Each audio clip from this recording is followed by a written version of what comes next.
What's going on, Gabrielle? So good to see you. Brick Pat, what's up, my brother? So good to see you. So good to see you. Tria, let's get it.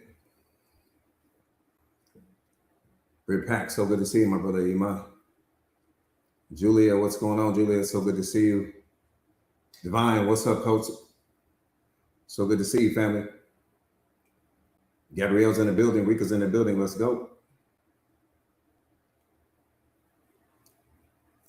Silver CEO's in the building. Let's go. Let's get it.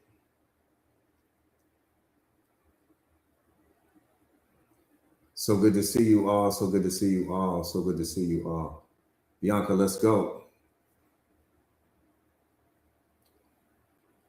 Prestige Wealth Society, let's go. Red's in the building. Let's get it, Red. Do me a favor. Let's get the likes up so that we can get the medicine out. Do me a favor and share the live to your stories real quick if you can. Big Dog, I see you. Nitro's in the building. Destiny's in the building. Let's go. Again, do me a favor. Let's get the likes up so that we can get the medicine out. Share the live to your stories, please, if you haven't already done so. Monica, so good to see you, beloved. Kwana, so good to see you. Yeah, I'm feeling 100%. 200. 200. Got my Tara in the building. Let's go. Let's go. Again, share the live to your stories real quick. If you could, share the live to your stories, please. I appreciate that. Share the live to your stories, please.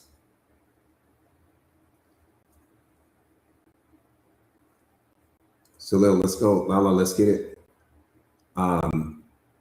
Let's get the likes up, you guys, so that we can get the medicine out. Today we're going super hard. Super hard today.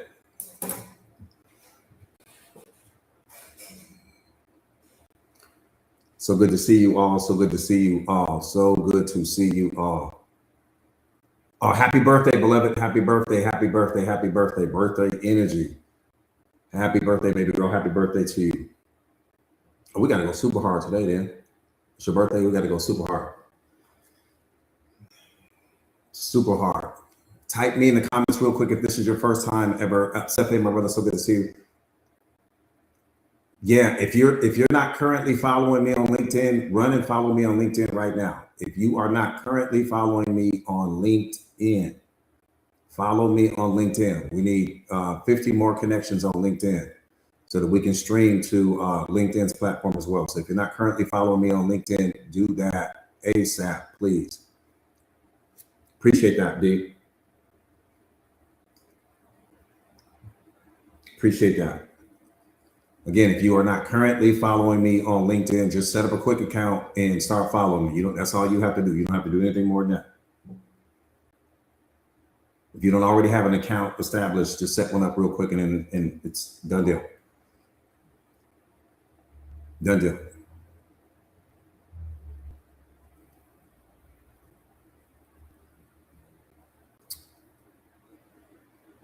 Yeah, I need you guys to go and I need you guys to really get that done today, you guys. We like 50 connections away because the way that LinkedIn works, you got to have a certain amount of connections before you can start streaming like we are right now. We're streaming on multiple platforms right now simultaneously.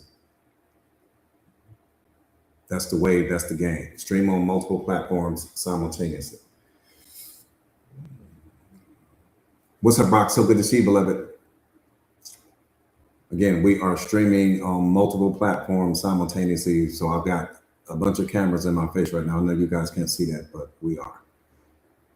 All right, let's get busy getting busy. We got mountains to climb. We got mountains to climb. We got mountains to climb. If you are watching us right now on YouTube, on Twitch, on Facebook, on Instagram, you can come and join us on TikTok, which is where we are streaming from. We are streaming from TikTok. Again, if you're on YouTube and you're seeing this, if you are on Facebook, if you are on Twitch, if you're on X and you want to come over to where the party is, you can come join us on TikTok. All right, let's get busy. Hey, what's up, Bobby? So good to see you, beloved. All right, boom, let's go. Let's go.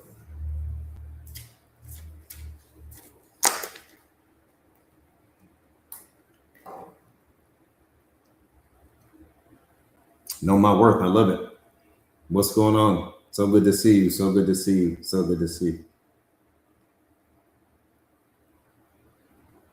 What's up, Cass? Again, type me real quick. I don't know how many me. Type me real quick. If this is your first time on the live, real quick with me, type me in the comments real fast. If this is your first time ever experiencing me live. Yeah, I'm feeling 100%. Okay, real quick. My name is Jordan Williams. I am a certified life coach. I specialize in self-awareness, self-mastery, relationship mastery, emotional intelligence, consciousness. I specialize in helping my students, helping my clients become the greatest, strongest, and most powerful versions of themselves. My purpose in life is to help you discover yours. I am also the best-selling author of this book, The Secret of Awareness: How Powerful Are You Ready to Be? This book is a bestseller. It's a game changer. You won't find me in the book, but you will find yourself for sure. You will find everything that you thought you needed from someone else. You're going to find in that book.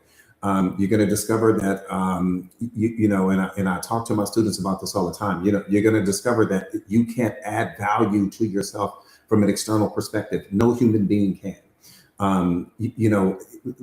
What we fail to understand. Well, how do attachments get created? Attachments get created because we think that the people we add to our lives, the things we add to our lives, the jewelry, the cars, the clothes, we think that all of those things are responsible for why we feel the way we feel.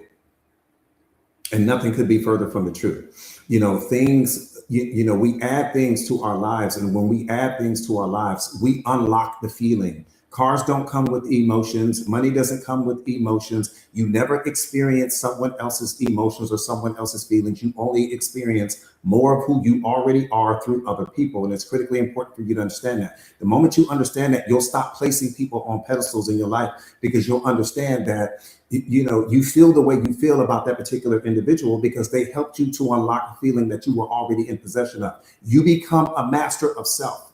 The day that you understand that nothing outside of you is responsible for the way you feel, and when you add people to your life, or when you add a car, when you add a new bag, a new purse, a new hairstyle, or whatever the case may be, that thing was only the object or the mechanism that gave you permission to unlock what was already in you.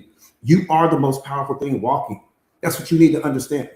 We start clinging to people because you think that person is responsible for the way you feel. We cling to the car because you think that car is responsible for the way you feel. Or we cling to the money, or we chase money because the feeling that money gives us, you think it's responsible for the way you feel. It's not. It only gives you permission to accept yourself. It only gives you permission to fully love yourself. It only gives you permission to feel what you're already in possession of. And you become a master of self the day that you understand that. You have never added a person to your life that has added emotion to you, added feeling to you, or added love to you. People only help us to experience what's already there. And the day you realize that, truly realize it mentally, emotionally, and spiritually, you'll stop chasing people.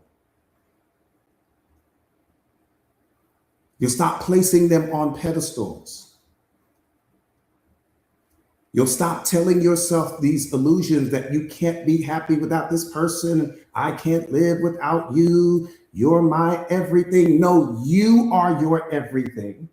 The person gave you permission to experience you. They gave you permission to love you. They gave you permission to unlock the happiness and the joy and the abundance that was already there. They did not bring anything to you, but they gave you something to focus on. Boom. They gave you something to focus on. They gave you something to attach meaning to. And when you attached meaning to that person, or to that car, to that person, to that job opportunity, you unlocked something that had been buried in you the entire time.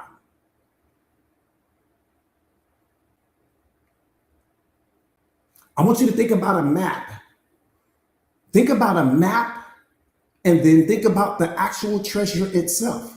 This is awareness, you guys. Think about a map. Think about a real map.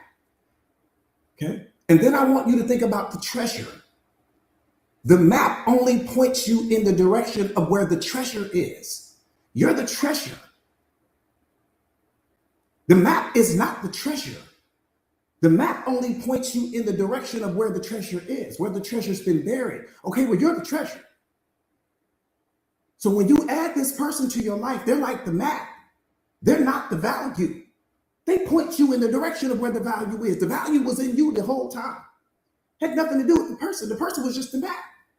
If I handed you a real map, I just walked up to you on the street and I handed you a real, I didn't give you anything. I didn't make you rich. I didn't do anything to you. You are no more valuable in that moment. Before I handed you the map, your value hasn't been increased. But the map points you somewhere else. And that's what people do. That's what experiences do. That's what situations and circumstances do. They're just the map to help you unlock the treasure that's already there. That's it.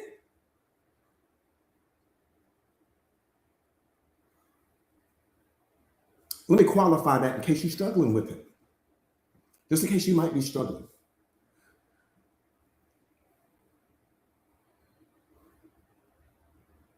When you're walking down a busy street, let's just say in your city, downtown in your city, wherever you live, right? You're walking downtown in your city. You're walking down the street. Why aren't you feeling all these emotions for the people that are walking past you? Watch this. Let me see if you catch it. Think about what I'm saying. You're walking down a busy street. It's in your city, downtown. Right? You got people walking past you left and right. Why aren't you experiencing all of this emotion toward all of the people around you? Why don't you have all that love for them? I'll tell you why. Because you didn't attach meaning to them.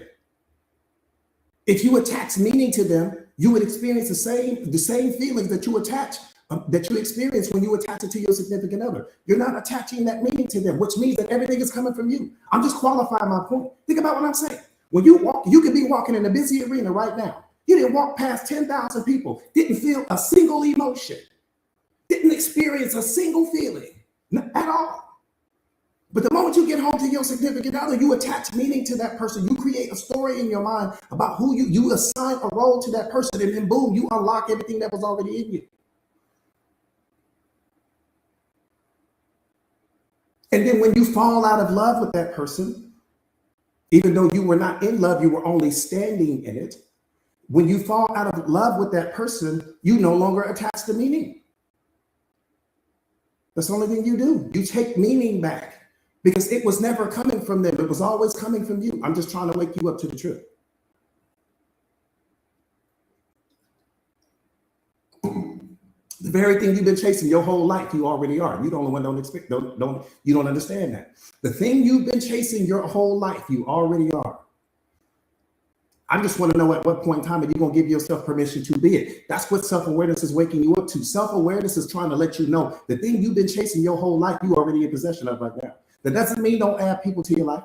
That doesn't mean don't add new cars. That doesn't mean don't add clothes and jewelry and all of that. You can add those things to your life, but understanding that none of what I'm feeling is coming from the things that I add to my life, because I am the treasure. I am the value. The people are only the map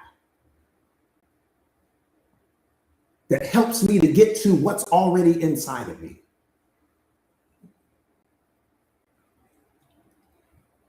We're just having advertisers right now.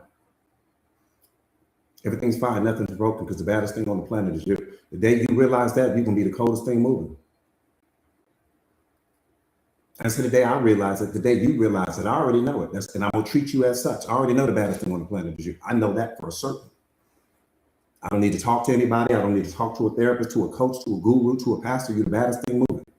God created you whole. You're already complete. The only thing that makes you incomplete is thinking that you need someone else to complete you, thinking that someone else can be your happiness, thinking that someone else can be your joy, because you disconnect yourself from your own divinity when you do that. The moment that you think you're not enough, love's not in you anymore.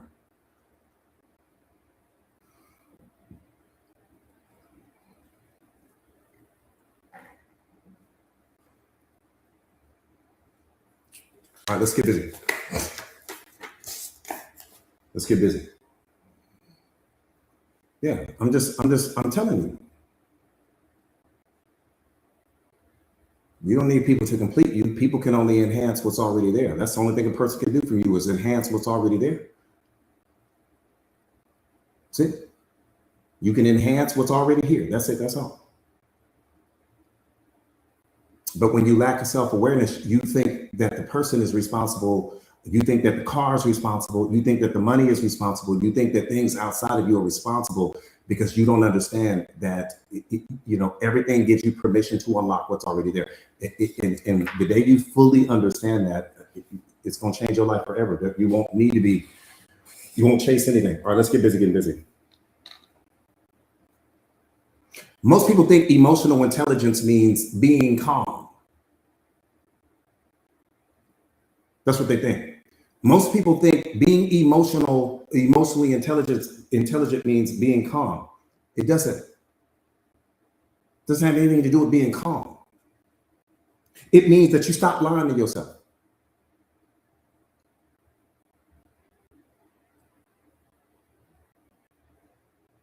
Period. I said most people believe that emotional intelligence means being calm. It doesn't. Emotional intelligence means I no longer lie to myself.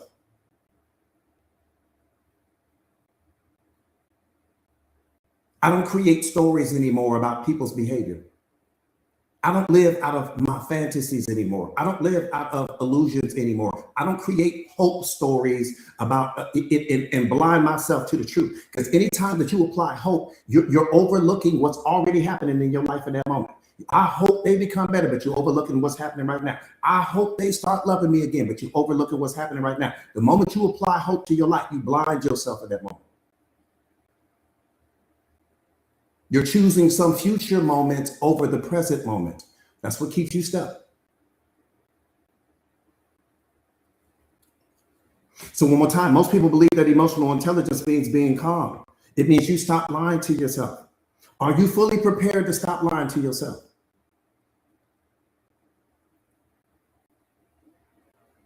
I'm just asking. Are you fully prepared in this moment? It doesn't matter what happened in the previous moment. Are you fully prepared to stop lying to yourself? Because if you're not living out of your authenticity, then you're lying to yourself and to every single person. Because what are you giving me? Think about what I'm saying. If you're not moving through life, if you're not operating out of your authenticity, then what are you actually giving me? What am I falling in love with? If I meet you and you're not operating out of your authenticity, then what am I actually falling in love with? The character?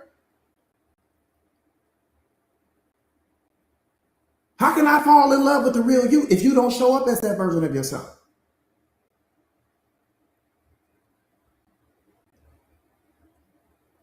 We've fallen in love with people's character, not their essence.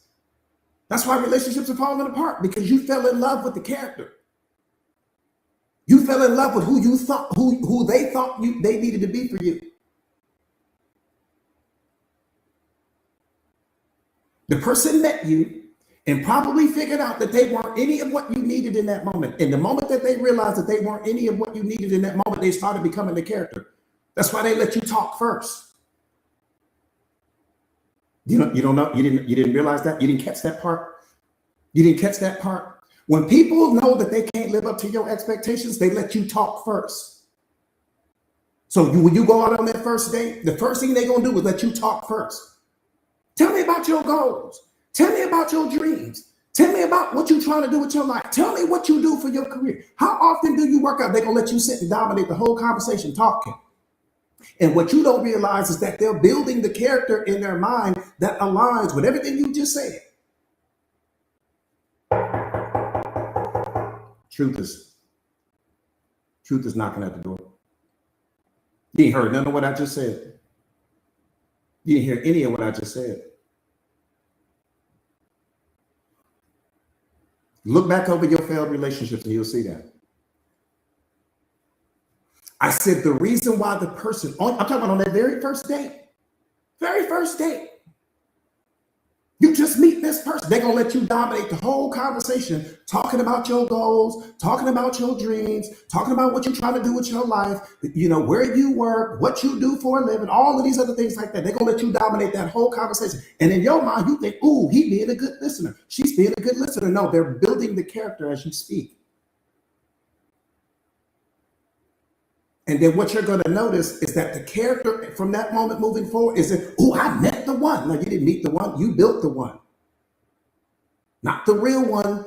The one that's going to show up and be everything that you don't need that person to be for you. You built the person. You didn't realize it. You didn't even see it coming.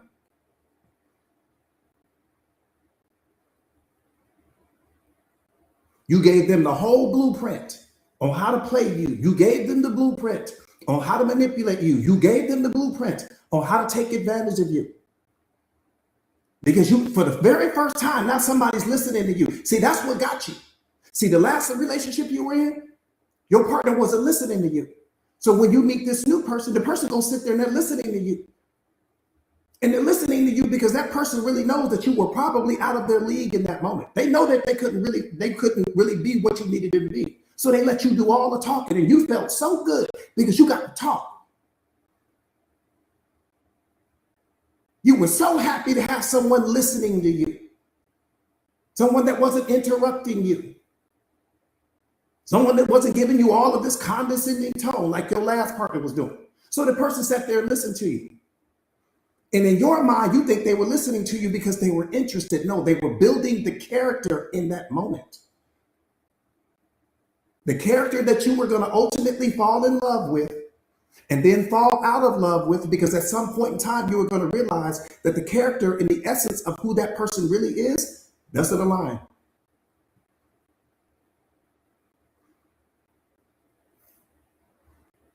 It's too much truth.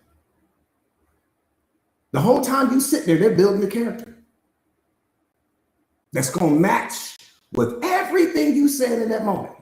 You go, oh, well, God, he just listened to me. We sat there and talked for hours. No, you sat there and talked. And then what's going to happen is that that person is going to mirror everything you're saying. Whatever it is you're saying, they're going to be a reflection of that. And you never saw it. You never saw it coming. No. Okay, well, coach, what's the solution? Let them talk first. Period. Let them talk first. This is how you solve the problem. Coach, what's the solution? I'm giving it to you right now. I'm giving you the blueprint on how to never get played. Let them talk first. And then you decide if where they're going with their life aligns with where you're trying to go. Because I can't play you if I don't know what's behind the curtain. I can only play you when I know what's behind the curtain. If I don't know what's behind the curtain, how can I play you? Did you catch what I just said?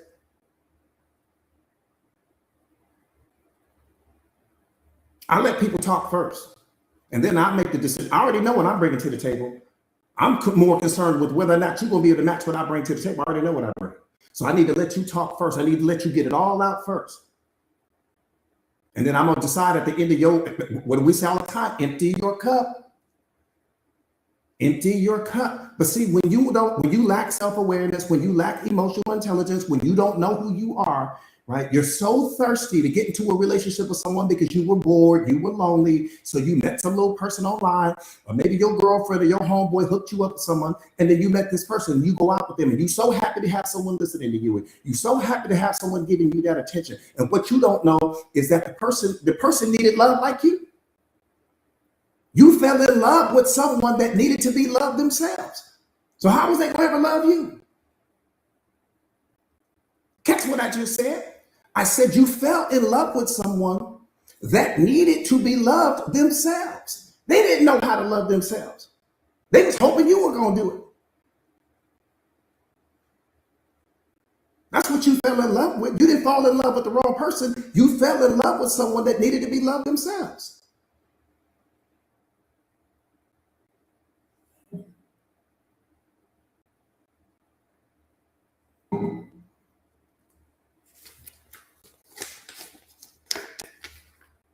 See, when you don't know who you are, that's what happens, right?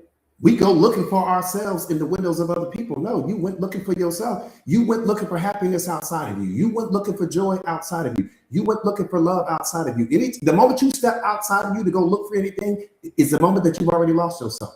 Because what's going to happen is that when you find that person You're going to become attached to the person because you're going to think that they can give you something that you don't have the ability to give yourself.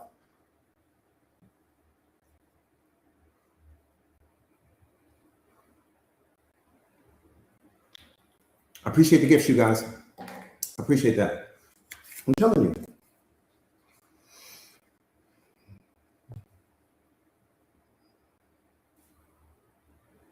So, see, self-awareness is the mirror that you've been avoiding this entire time. Do me a favor, you guys, let's get the likes up so we can get the medicine out. Do me a favor and share the live to your stories if you haven't already done so. Share the live to your stories if you haven't already done so, please. I appreciate that. Thank you.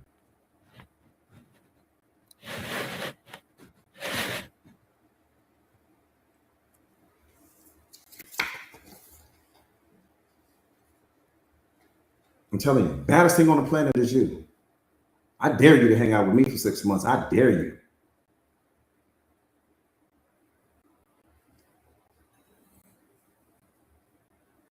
Let me remind you of something real quick, just in case you forgot. We don't always need to be told, but we oftentimes need to be reminded. So we get that. But let me say something to you.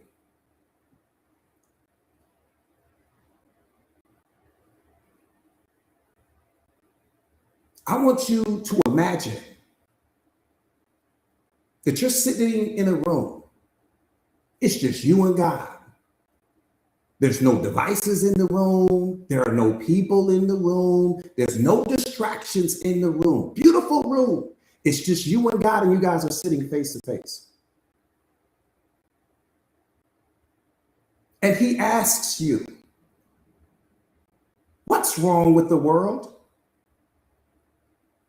What would you tell him?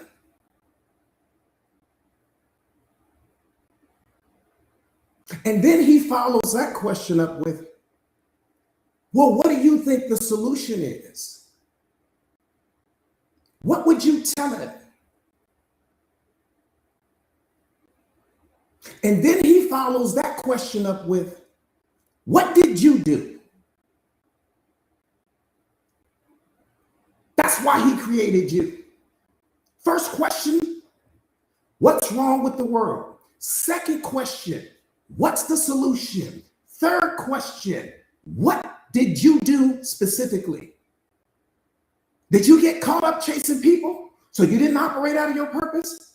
Did you get caught up chasing relationships so you never discovered who you are? Did you get caught up chasing fame or success so your life never had the ability to impact other people? Because that's what we were created to do, not to need people, but to impact them, to be a positive impact on every single person that you meet. Because if your life doesn't positively impact other people, then you live in your life wrong. How am I supposed to be inspired by your life if you're not inspired by it yourself?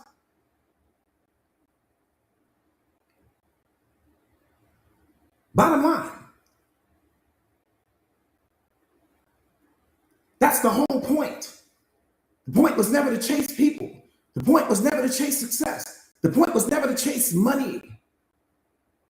The point was to make sure that your spirit touches more people than your bank account does. That your spirit touches more people than your popularity does. That's the point.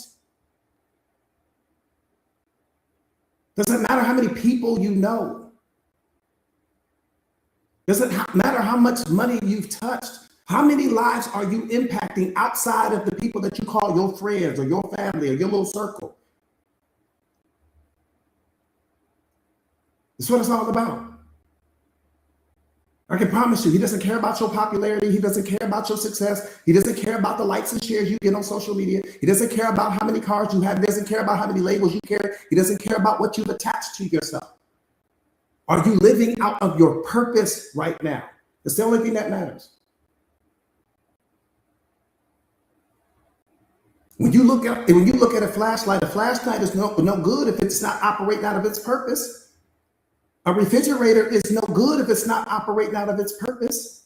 Your washer and dryer is no good if it's not operating out of its purpose. Doesn't matter how much space it takes up What matters is if it's operating out of its purpose or not. And the same thing applies to you. If you're not operating out of your purpose, you are of no value, not only to yourself, but to any person that comes in contact with you. What's the use of me giving you a flashlight if it doesn't have batteries in it?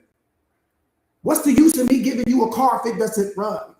What's the point of me giving you a washer and dryer set that doesn't work? It's not operating out of its purpose. Are you operating out of your purpose? Because if you're not operating out of your purpose, whose life are you adding value to?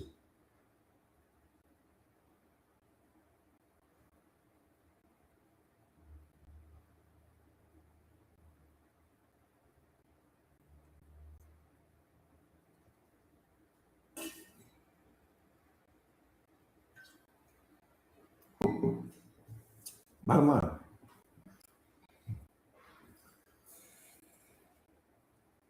Bottom line. I see you, Myra. Bottom line.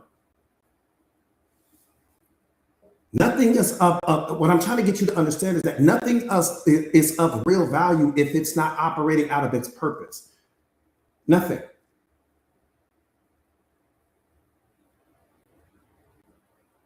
Nothing.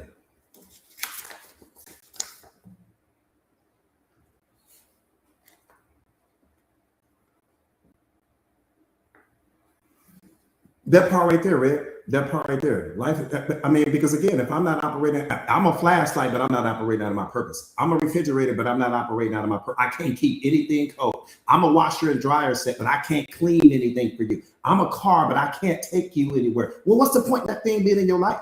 See, we have things in our lives because we're not operating out of our purpose. When you're operating out of your purpose, I can promise you there won't be a single person, place, or thing in your life that's not serving you somehow, some way. And that's a two-way street. Don't get me wrong. We're not talking about manipulation here. We're talking about the fact that we'll keep things in our lives that aren't operating out of their purpose because we're not operating out of ours.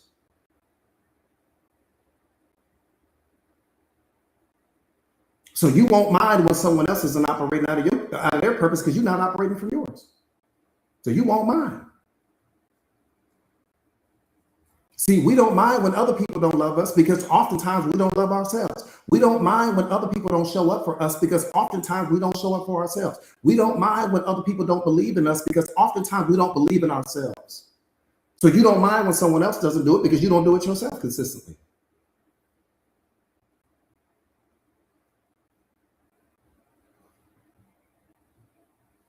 That's why we don't mind.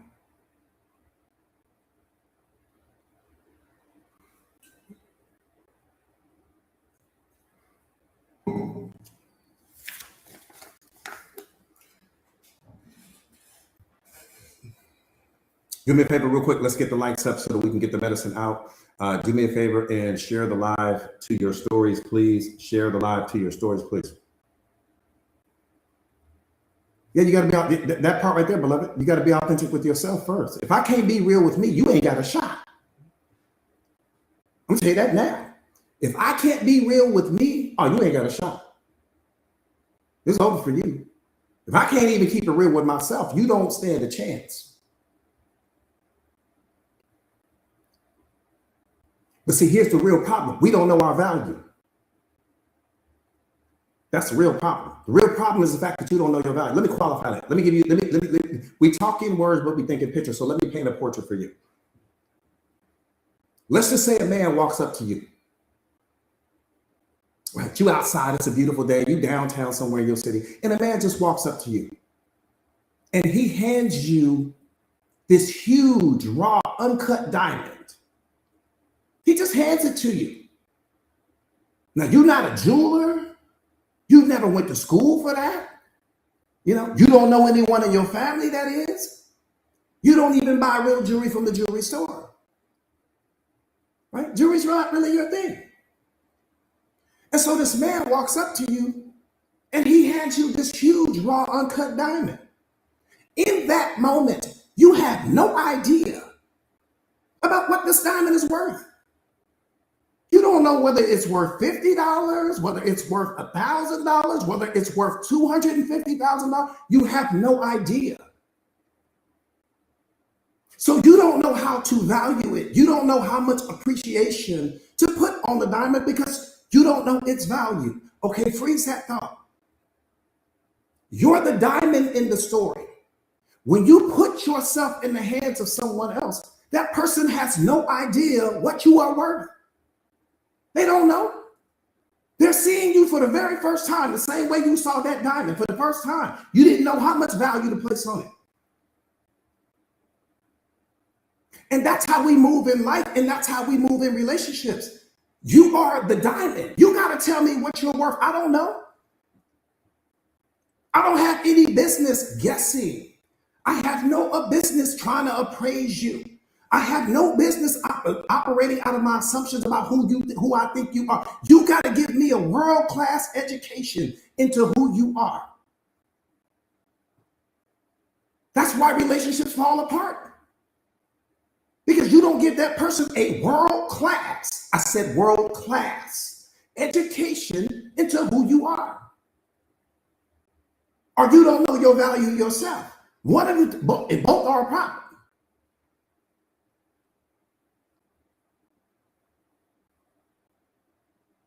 Both are a problem. That's what I'm trying to get you to understand. So when you set the diamond that is you in the hands of someone else, you got to educate them the same way that gemologist would educate you on the diamond. He gonna tell you where it's from. He gonna tell you what region this diamond came out of. He gonna tell you its value. He gonna tell you the color, the cut, the clarity, the carat weight. He's gonna tell you all of that. It's the 4 C's of diamond. He's going to tell you everything that diamond is worth. And when you walk away, you'll walk away educated. You'll walk away informed. You won't walk away living out of your stories. You won't walk away living out of your fantasies. You won't walk away living out of some illusion because the man just educated you, gave you a world-class education into what that diamond is. Okay, that's you. You're the gemologist for your life. You got to educate me on who you are. You have to educate me on what you are willing to accept or tolerate. You have to educate me on what your boundaries are. You have to educate me on what love means to you, what happiness means to you, what showing up for you means to you. I don't know. I'm like the person on the street with the rod. I don't know what it's worth. But the moment you tell me what it's worth, then I can appreciate it. The moment you tell me what it's worth, then I know how much value to place on it. The moment you tell me what it's worth, then I know how to show up for it. But other than that, I don't know. We expect people to just know these things. How am I supposed to know what you don't even know? Let's get the lights up, you guys, so that we can get the medicine out. Again, do me a favor and share the live to your stories, please. Do me a favor and share the live to your stories. I'm telling you.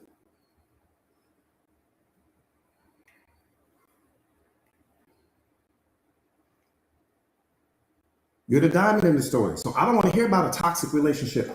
I don't even want to hear about it because, you know, if you truly know your value, then you're going to remove the diamond that is you from anything that diminishes your value in any way, shape, or form. If you waking up every single day to someone that disrespects you, someone that doesn't appreciate you, someone that doesn't place value on you, then whose fault is that? That would be the equivalent of you taking a real 5-carat diamond, but you placing it in this fake 14-karat gold setting. The setting is fake. The diamond is real, but the setting is fake. So when I walk up and I look at your ring, I'm like, well, the gold on that diamond, I mean, on your ring is fake. So why would I expect for the diamond to be real if you walking around with it in a fake 14-karat gold setting? That doesn't make any sense. Meaning, if you are real, if you consider yourself to be a high-value person, what are you doing with all these low-value people? That doesn't make sense. It would make no sense to me for you to take a 5-carat diamond, princess cut diamond, flawless, but you got it set in a fake 14-karat gold ring. That doesn't make sense to me. That makes no sense to me. I'm a diamond coach, but you're walking around with this fake 14-karat gold setting. Meaning this low vibrational person that doesn't value you, person that doesn't appreciate you, person that doesn't show up for you the way you want to be shown up for. That doesn't make sense to me. Something's false there. Something's off there. Suffering happens because there's things that are false in our lives. That's what creates the suffering in your life. Anytime that something is false in your life, suffering is going to show up. Not to punish you, but to let you know there's something false in your life.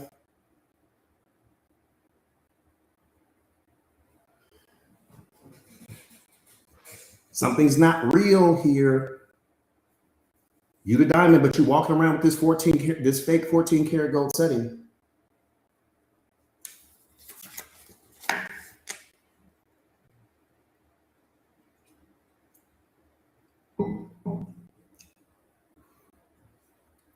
I'm just saying.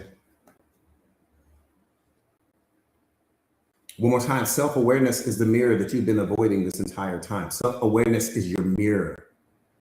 That's why you need it. This is why when you stop saying, she made me angry, he disrespected me, they triggered me, and you start saying, no, I reacted like this because I'm insecure, coach. I reacted like this because I'm tired. I reacted like this because I'm overwhelmed. I reacted like this because I'm emotionally exhausted. Live in your truth. Live in your truth. Self-acceptance is the new sexy. Live in your truth.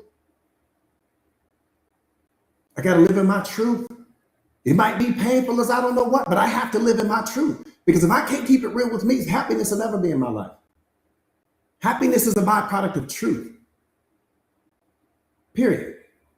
You ain't got a lot of truth in your life, you won't have a lot of happiness in your life. If there's not happiness in your life, there's some falsehoods in your life. There's some illusions in your life. There's somewhere where you are choosing not to see reality because you are choosing your hope story, or you're choosing one day they might be story. You're ignoring the red flags in hopes for green flags later.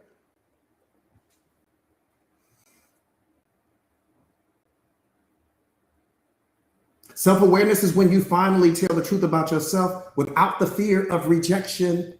Come on, let's turn the awareness up. I said self-awareness is when you finally tell the truth about yourself without the fear of rejection. Let me show you how that'll look in your life. Let's do some role playing here. Let me show you how that'll look in your life. Coach, man, you used to be so bad back in the day. Absolutely, I sure did. Absolutely, I sure did. You are so right about that. Yeah, coach, but man, you used to make so many mistakes in that. You are so right about that. If you only knew. And I'm so happy that I made those mistakes. I'm so happy I made those mistakes because not only did I learn from them, but it brought me to who I am in this moment. You see how I did that? I took that person's power away. Let me help you to understand something. People that repeatedly bring up your past will never acknowledge who you are in this moment. The people that repeatedly bring up your past have no interest in seeing how much you've grown. They have no interest. The people that keep reminding you about who you used to be have no interest at all in who you are becoming. They don't want to see that version of you. So they're going to constantly bring up all of the mistakes and all of the problems and all of the failed relationships and all of these other things like that, because that's the same. That's their way of keeping you where they are, because they can't get to where you are. So the moment that person said, oh man, coach, man, you used to be so bad back in the day. I sure did. You only seen a piece of it. You should have seen the stuff I was really doing. You only seen a fraction. What can you do with that? Think about what I'm saying. When a person is bringing up your past, they're expecting you to resist. They're not expecting you to agree. No, I'm agreeing with you. In fact, I'm going to make your statement seem small, because I'm going to say, oh man, you should have seen the stuff I was really doing when I was wilding out. You should have seen the stuff I was really doing when I was wilding out. In that moment, I don't give them anything. That's like trying to climb a tree that has oil all over it. You ain't going nowhere. How you going to climb the tree and the tree got oil coming down? Can't climb the tree, you can't get anywhere. This is how you take people's, man, this is chess. I teach people how to become chess masters. I'm taking all your power away. Because what you gonna say to that? Think about what I'm saying. What can you really say to that? When somebody telling you how bad you used to be back in the day and you sitting there agreeing with them the whole time, because you already understand. You reflected back on this teaching right now, and you already understand. Coach already told me that anybody that brings up my past has no interest in seeing who I am today, has no interest in seeing who I've become, no interest. They are rejecting the version of you that's showing up in this moment because they're trying to remind you of who you used to be, because who you used to be is an energetic match to who they are. That's why they do it. And in that moment, you got a world-class lesson. You got a world-class education in that moment. This will be the last conversation me and you ever had. Get it out now, because it'll be simple. See, you don't do it with anger. You don't do it with resentment. You don't do it with all this pain in you. No, no, no, no, no. You so right, baby. All of what you're saying is right. And I needed to go through all of that to become the person I am in this moment. Thank you for acknowledging that. But you only know the half of it. And in that moment, that'll be the last conversation we ever have, because you revealed yourself to me. See, you don't realize that I'm playing chess with you right now. You the mouse in the situation. I'm the cat. I'm playing chess with you right now. You lack emotional intelligence and self-awareness to such a degree you don't even see what I'm doing. I'm fully agreeing with you. I'm talking about full-on agreement. See, if I don't give you this, you're gonna be arguing with the person. And why don't you ever accept me? And why can't you just see who I am today? Why can't this? Why da da da da? Now you done lost control of yourself. Lost full control of yourself, which is exactly what they wanted you to do. You went back and showed them who you used to be. In that moment, you snapped out of all that growth you talking about. You just spiraled back into who you used to be. So who won that conversation? You or the person?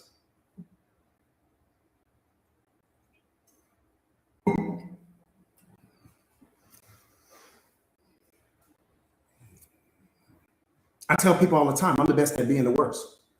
There was a time in my life when I was the best at being the worst. I'm gonna tell you that, because I'm gonna take all your power away. Ain't nothing else you can say after that. What you gonna say after that? Doesn't matter whether or not it's true. I want it to be your truth, because I want you to make it your truth, so that way you and I stay disconnected from each other. I take people's power away when I say that. I was the best at being the worst. What you want me to tell you?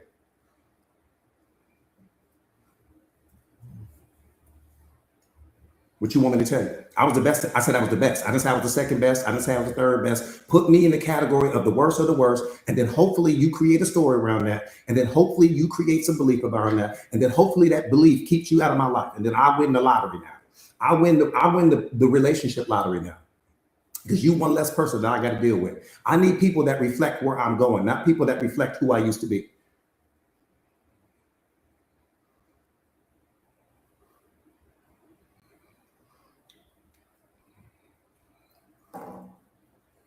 Bottom line, I'm telling you, get all them weak energy people out your life. Get all those people that always want to reflect the mistakes you made and the problems you had, as if they have never made any themselves. That's what blows my mind. You sit here walking around like you ain't never made a mistake, like you ain't never failed at nothing, like you ain't never lied to someone or cheated on someone or manipulated someone or taken advantage of some situation. Like you walk around here perfect. But you can hold up a mirror to everything and I'm not, but you can't hold up a mirror to everything I'm becoming. Nah, you can't be in my life. You can't have a seat at the table. But I'm gonna sit here in this moment. And I'm gonna take all your power away, and you don't even see I'm doing it to you. I'm taking all of your power away. You are 100% correct. Oh man, I used to mess up. Yeah, I was messing up, man, and people got hurt and all these other things. But God saw so much in me that He transformed me into the version of myself right now. Why are you the only person that don't see it? Why are you the only one that doesn't see it?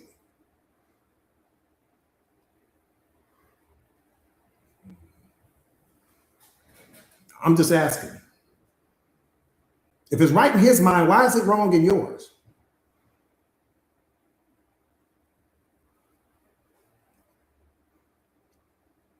I mean, I'm just curious. Inquiring minds want to know.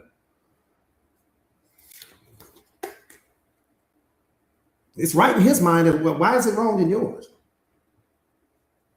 I'm just wondering.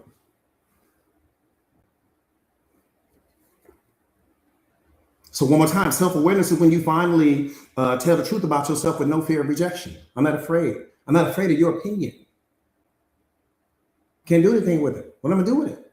Can't take your opinion anywhere. Most people never become self-aware because they are a slave to the opinions of other people. This is why we don't grow. This is why the average person doesn't grow, because we're always a slave to what someone else thinks. And what are they gonna say? Man, you're giving people way too much power over you. People are not that important. I'm sorry, they're just not.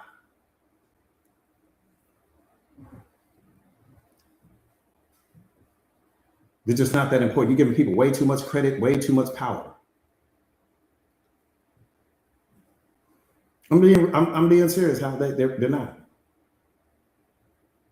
They're not. They're just not that important. People are mistake making machines. And that part I can tell you. One thing you can bank on is every person, if you look to the left and you look to the right, no matter where you go, you're looking at a mistake making machine. Every single person you come in contact with, me included, is a mistake making machine. That's how we become powerful, through our mistakes, through our failures, through our setbacks, through the obstacles. So how do we get programmed and conditioned to look at all of that as being wrong? We all doing life for the first time. Come on, what are we talking about here? People are mistake making machines. Your last mistake was your best teacher.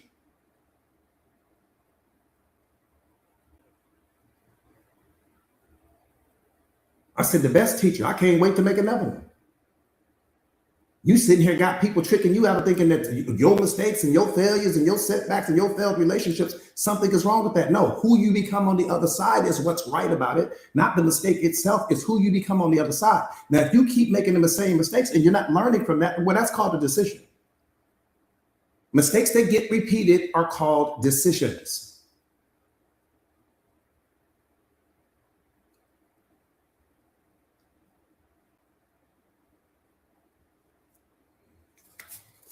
Period.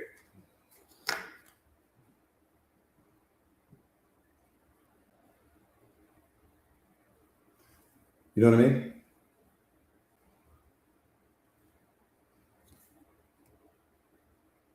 Uh-oh. Here's something else you need to understand. My students, I need you guys to catch this. I need you to lock in on that. I'm telling you, the baddest thing moving, baddest thing on the planet is you. Bottom line. See, it's really about who you surround yourself with. That's really the whole key. I'm just be honest with you. It's the people you surround yourself with that's probably hurt you more than anything else. When you surround around the right people, I promise you, if you around me, you're gonna feel like you can run through every wall. You're gonna feel like you can defend. You're gonna feel like you can beat anything. You're gonna feel like, what problems are we talking about? What obstacles are we talking about? Ain't gonna be no fear in you, no anxiety in you, no doubt in you, no depression in you. We don't have time for none of that. All of that requires time and energy. The same time it took you to doubt yourself is the same amount of time that it took you to believe in yourself. The same amount of time that it took you to become depressed is the same amount of time that it takes you to love yourself. So it's about where you choose in the place that, what are you being loyal to? You being loyal to your pain, or you being loyal to your purpose? What are you being loyal to? Because I can promise you that right now, whatever you being loyal to is the thing that's hurting you the most. What are you being loyal to? Your past or your future? What are you being loyal to? Your pain or your purpose? What are you being loyal to? Who you are becoming or who you used to be? What are you being loyal to? Yesterday or the present moment? Who are you being loyal to? What are you being loyal to? You have to check that every day. I do a self-critical analysis on myself every day. I'm checking the hell out of me every day. Not checking me in some disrespectful way, not checking me in some abusive way, but I'm checking the perimeter fits to who I am. I want greatness in my life, and I won't settle for anything less than that. And it starts with me. I can't expect it from you if I'm not willing to give it to myself.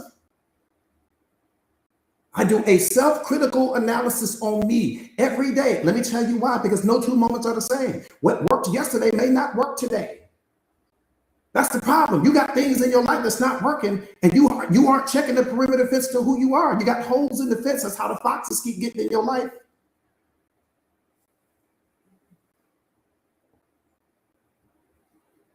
I'm gonna check me so hard, you ain't gonna never have to check me. I promise you. But it's coming from a place of love, not condemnation, not me hating myself or me being disrespectful to myself, but me just doing a self-critical analysis on me. When I go to that gym, you know what? I didn't kill it as hard as I could have. I'm gonna kill it tomorrow. When I go to that job, you know what? I didn't kill it as hard as I could have today, but I'm gonna kill it tomorrow. If I'm stepping in my relationship, you know what? I didn't show up for my partner as hard as I could have, but I'm showing up tomorrow. This is what I mean. You're doing that self-critical analysis on yourself. You know, when you come to spend the time with your kids, you know, I wasn't fully present when I was with them, but I'm showing up better tomorrow. You know, and it's just you checking you. That part right there, D, you running SWOTs all day. Strengths, weaknesses, opportunities, and threats. What makes you strong is knowing what's currently making you weak. That's what's important. What makes you strong It's knowing what currently makes you weak and then taking that weakness that you have and transforming that or transmuting that weakness into a strength. But if you could know you got weaknesses and you're not doing anything about it, then that's a weakness of a different kind. Now you got a real weakness. If you know you have weaknesses right now, if you know you got holes in your game, if you know there are areas of your life where you can be improving and you're not doing anything about it, then you're the enemy in your life.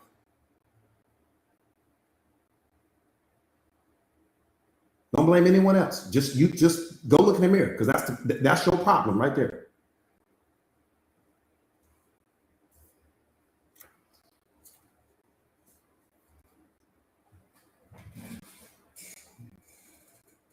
I'm telling you, man.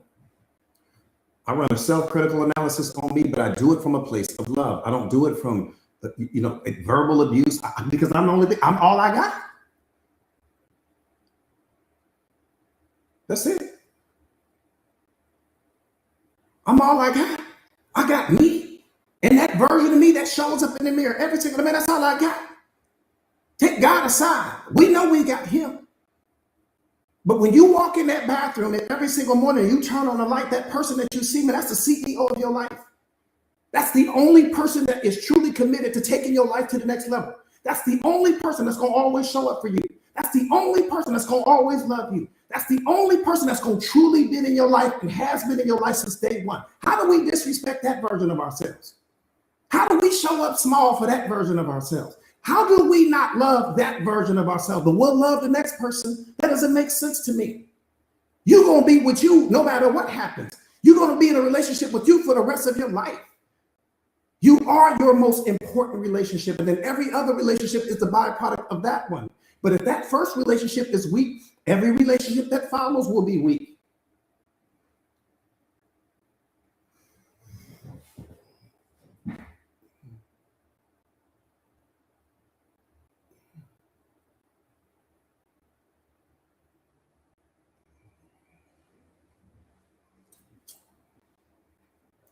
Tell you that mirror's a bad boy.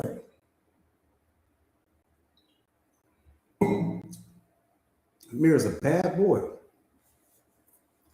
right, let's get this.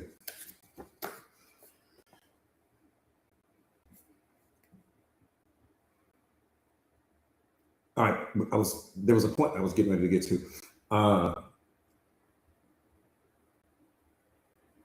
Self-regulation and emotional discipline.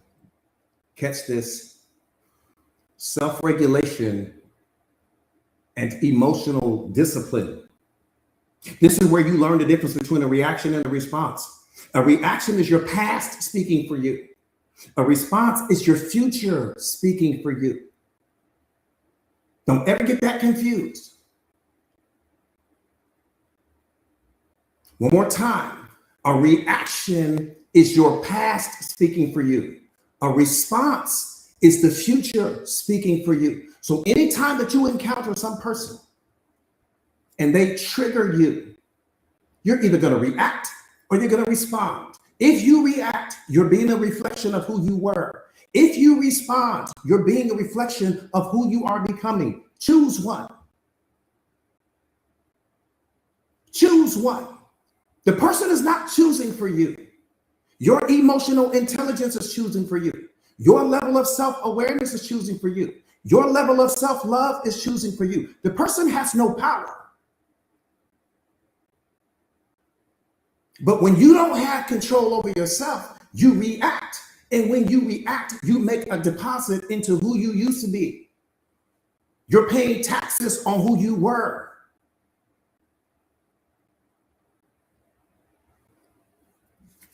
That part right there, Kia, that part right there, beloved.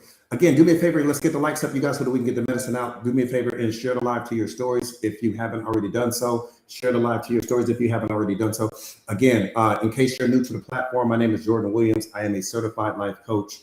I specialize in self-awareness, self-mastery, relationship mastery, emotional intelligence, consciousness. I specialize in helping my students, helping my clients become the greatest, strongest, and most powerful versions of themselves. I am also the best-selling author of this book, The Secret of Awareness. How powerful are you ready to be? This book is a bestseller. It's a game changer, and it's all over the world now. right? The book is taking on the life of its own. So one more time, self-regulation. Well, let me say it this way. Self-regulation and emotional discipline. This is where you learn the difference between a reaction and a response. A reaction is your past speaking for you. Stop letting your past speak for you. That's a reaction. Why? Because a reaction is a reflection of your thinking. If your past is speaking for you, so what's my thinking? My thinking is everything that I've experienced leading up to this moment. That's my thinking. So that means I'm pulling something, some version of myself from all of my yesterdays, and I'm projecting that onto this moment. But I claim to be self-aware. I claim to be emotionally intelligent, but I just allowed something outside of myself to control the way I feel. When I respond, it's the future version of me speaking for me because I know where I'm going. I'm not worried about this person's opinion of me. I'm not worried about them thin slicing me. Thin slicing means that this person has made some snap decision about who they think you are. It's not my job to correct the stories in other people's minds about who they think I am. It's none of my business. People criticize you from their pain. They judge you from their pain.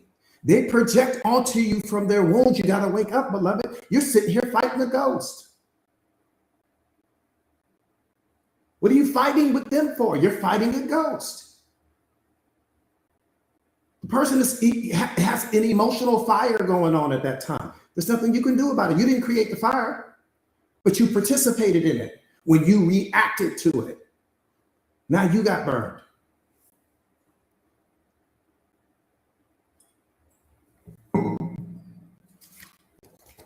You're fighting a ghost. You're fighting a battle that you'll never win. You'll never change that person's opinion in that moment, no matter what you do. Why? Because that person's, again, what's happening to them in that moment, the person is detached from themselves emotionally. They're detached from themselves, from their divine essence. They're detached in that moment. I can't do anything about that. How am I going to increase your self-awareness in 30 seconds? Look what I'm saying. How am I going to increase your self-awareness in 30 seconds? How am I going to increase your level of emotional intelligence in 30 seconds? I just met you. You on fire. You so pissed off. You so upset. I can't teach you what took me 20 years to learn in 30 seconds. Ain't nothing I can do for you. What I can do is leave you how I found you. Now I can do that to you. I can do that for you, but there's nothing else I can do for you. You already on fire. What you want me to do?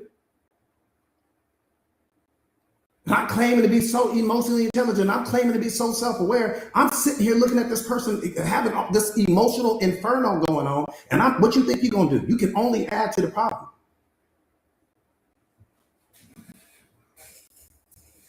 But I just needed to say something, Coach. No, what you're saying is I have no self-awareness. I just needed to say something, Coach. I'm a man of principle. No, what you're saying is that you have no self-awareness. Get out of here with all that principle talk. That's all lower mind.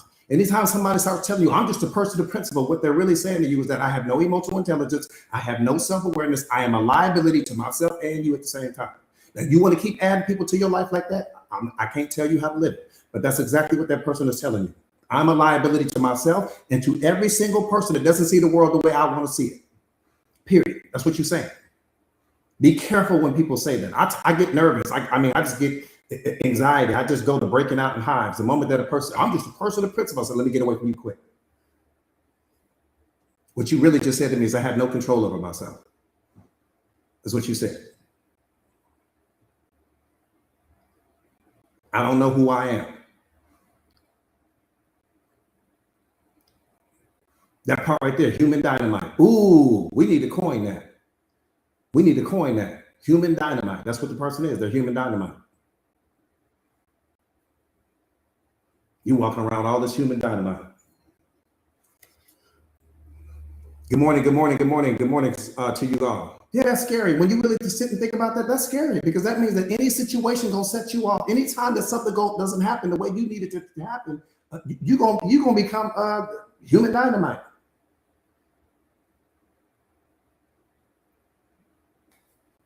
And then what's gonna happen when I set you off? What's gonna happen to me then? No, hell no, we can't do that.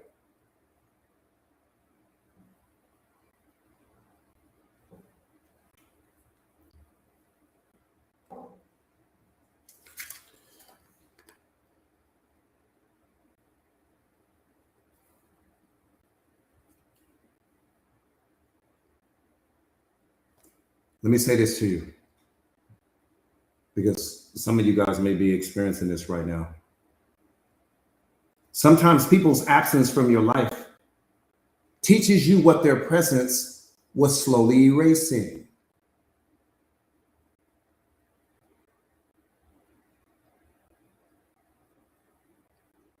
I said, sometimes people's absence from your life teaches you what their presence was slowly erasing. Their presence was erasing parts of you. Their presence was erasing your joy and happiness. Their presence was causing you to erase the love that you had for yourself.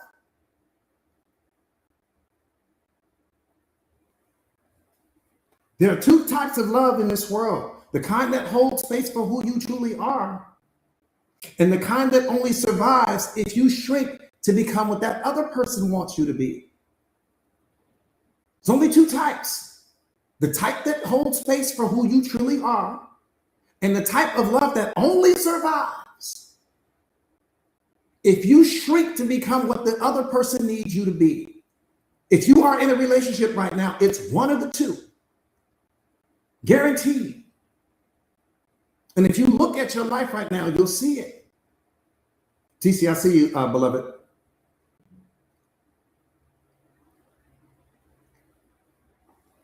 Think about what I'm saying. Is the love you're experiencing right now holding space for who you truly are? Don't lie to yourself right now. Or does the love that you're experiencing right now require you to shrink into some lesser version of yourself so that you don't rock the boat, so that you don't walk on eggshells, so that you have to tiptoe around your partner's feelings and emotions? Come on now. I appreciate that, beloved. I'm not asking you to change your life. I'm just asking you to look at it. Again, self-critical analysis. Mindset Masters family, we gotta become masters at that. Become masters at, Ellie, what's up, beloved? Become masters at running that self-critical analysis.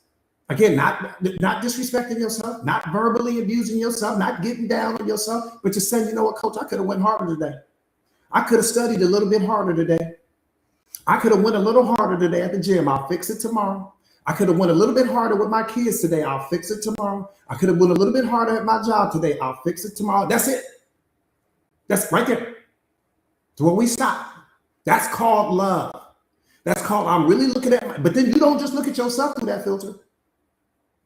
You don't just look at yourself through that filter. Look at every single person that you've added to your life through that filter as well. Can they be going a little bit harder and they're choosing not to? Can they show up for you a little bit more and they're choosing not to? Can they love you a little bit more and they're choosing not to? I appreciate that, beloved. That's all I'm saying. Don't just look at yourself through that filter and then everybody else you see through the hall of mirrors where they showing up as all these different reflections of themselves. No, you apply that to every single person.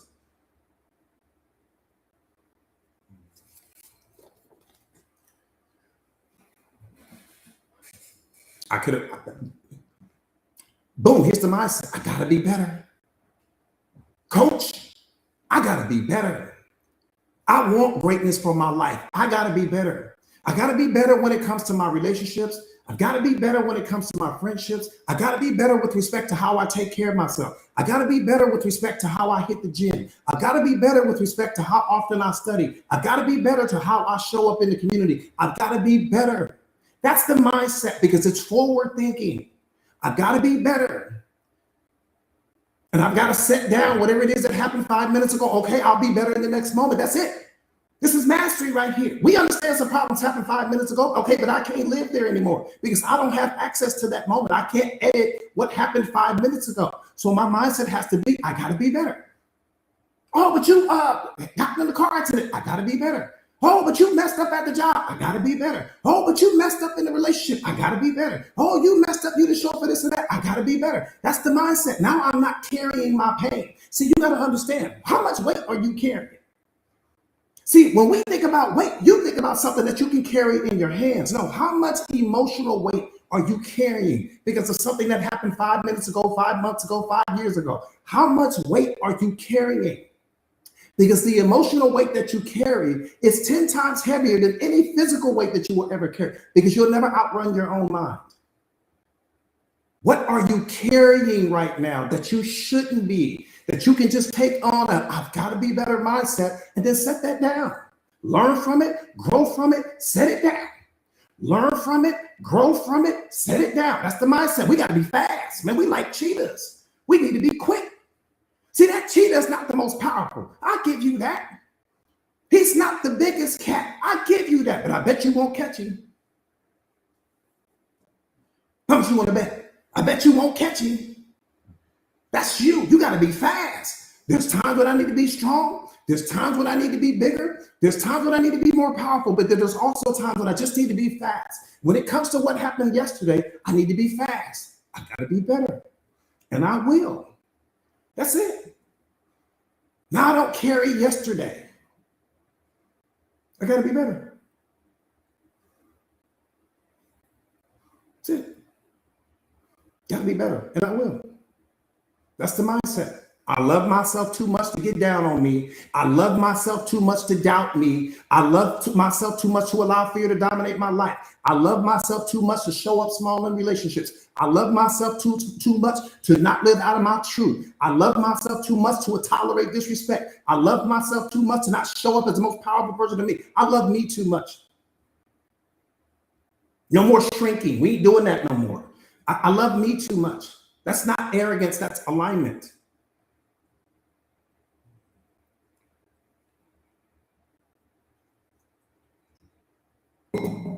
Period.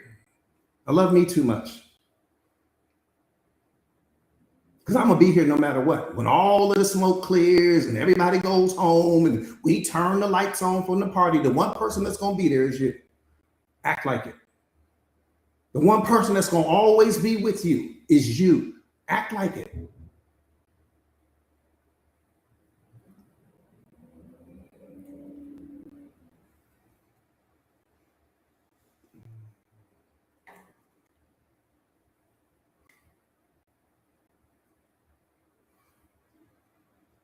Good morning, you guys. Okay, do me a favor, get the likes up so we can get the medicine out, you guys. Do me a favor and share the live to your stories if you haven't already done so. Please share the live to your stories if you haven't already done so. Baddest thing on the planet is you.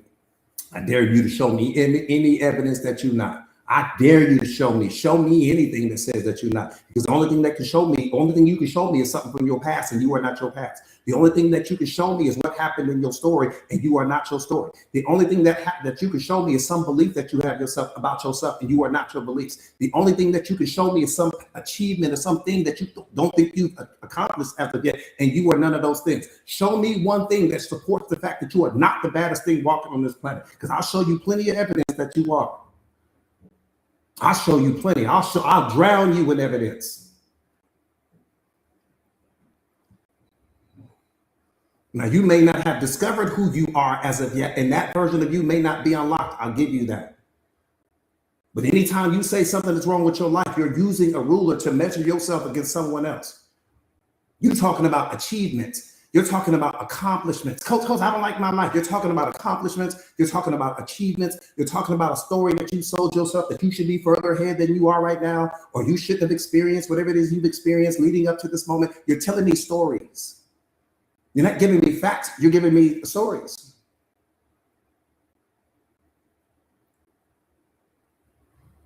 Everything that has ever happened to you in life has brought you to this moment. That's a diamond hard fact. All of it. Fall in love with the book. Don't just fall in love with certain chapters. Fall in love with the entire book. You can't claim to love yourself unconditionally if you don't like certain chapters that have happened in your life. Fall in love with the book, but most importantly, fall in love with the author. How about we start there? Don't just fall in love with the book. Fall in love with the author first, because when you fall in love with the author, then you'll fall in love with the book. Fall in love with the one that holds the pen. You're holding the pen right now.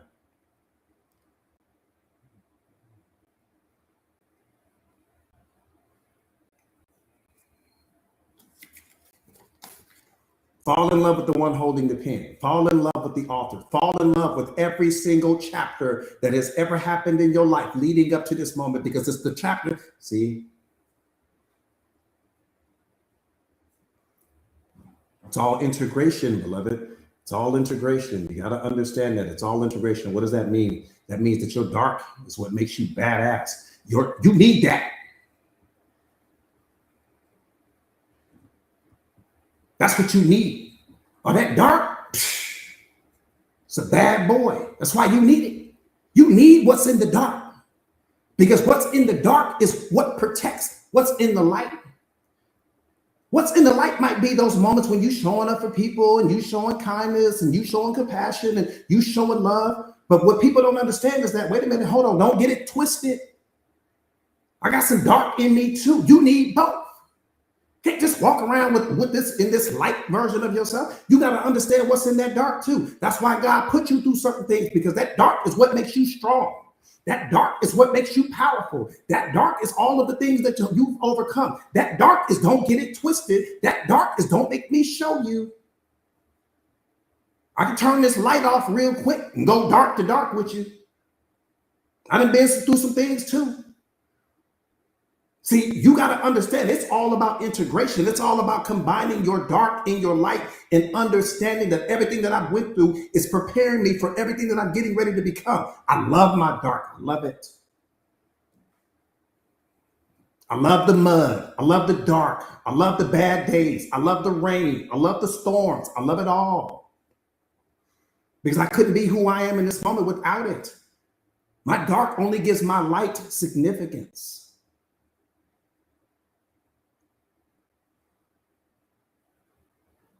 I can give you what version of me you want to meet. You want to meet the light or you want to meet the dark? Let's go. I'm a master at both.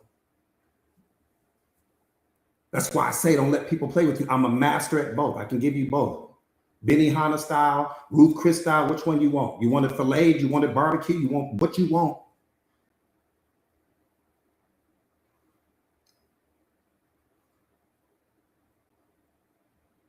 What's in your dark is what makes you unique. What's in your dark is what makes you special. What's in your dark is the medicine. We think that self-awareness and self-love is about you becoming this soft version of yourself. No, it's about you becoming the strongest version of yourself. Because your ego is weakness. It's too sensitive. It always needs to be right. Never wants to be seen in a negative light. No, your ego is the weakest version of you. I'm probably telling you that. You think you're strong because you got a big ego. No, you're weak because you have one. Because anytime that someone says something that's out of alignment with your ego, you get set off.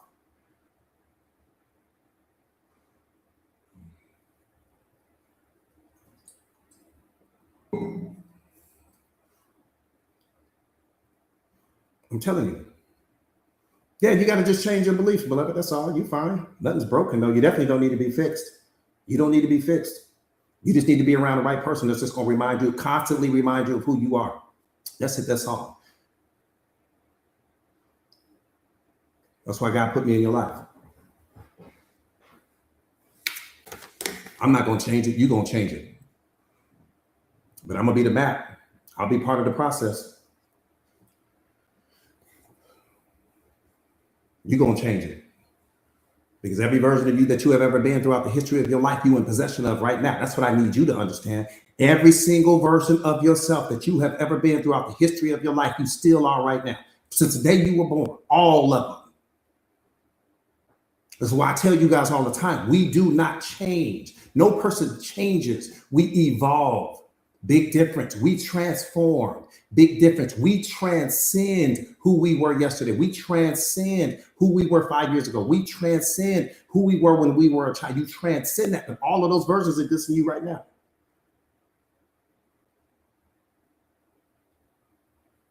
So I can't claim to love my life if I don't love the story that got me here.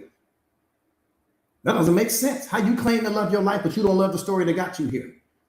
Coach, I love who I am today, but I hate how I got here. Then you don't truly love yourself. That's not integration. Integration is when you love every single version of yourself that you have ever had to be, because every single version of yourself was making the best decisions that they could based upon the information that you had available to you at that time. It's that simple. You did the best you could with the best you had at that time. That's it. You ain't got to explain that to nobody. You did the best you could. It ain't like you was sitting there on your couch one day and you were getting ready to make some decision about something that was going to impact your future. You didn't understand it in the moment, but it's not like you had a better option available and you just choose the worst option. Nobody moves through life like that. No, you made the best decision based upon your level of emotional intelligence, your level of self-awareness, and where you were at that time. You made a decision based on that. Okay, well, maybe you got it wrong or maybe you got it right. Who cares? What matters is what we do next. Cat lover, I appreciate that, beloved. That's the only thing that matters. You did the best you could with the best you had at the time. It's that simple. Anybody that's got a problem with that, they need to talk to God, not you. Let them know that. Go talk to him. Don't talk to me. Period. That's what I tell people. Talk to God. Don't talk to me. Coach, I don't like the way you look. Talk to God. Don't talk to me. I didn't make me, man. Talk to him. You talking to the wrong person. What do you want me to do? Coach, I don't like this about you. I didn't make this model. Talk to him. Be careful when you do, though.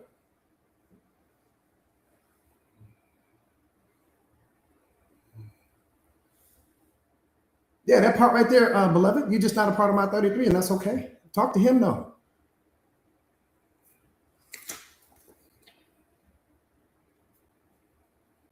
Let me say this.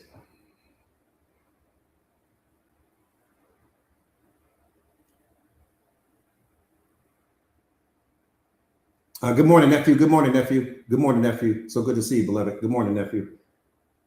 Yeah, you do all that. When people get to talk about what they don't like about you, just talk to him. You talking to the wrong one. That's like you standing there telling me you don't like the color of the Rolls Royce. Okay, well, I didn't paint the car, man. So call Rolls Royce and tell them you don't like this color, but don't tell me. You wasting your time. You telling the wrong one. Why you get that color? Because it's out of alignment with your programming and conditioning. You talking to the wrong one.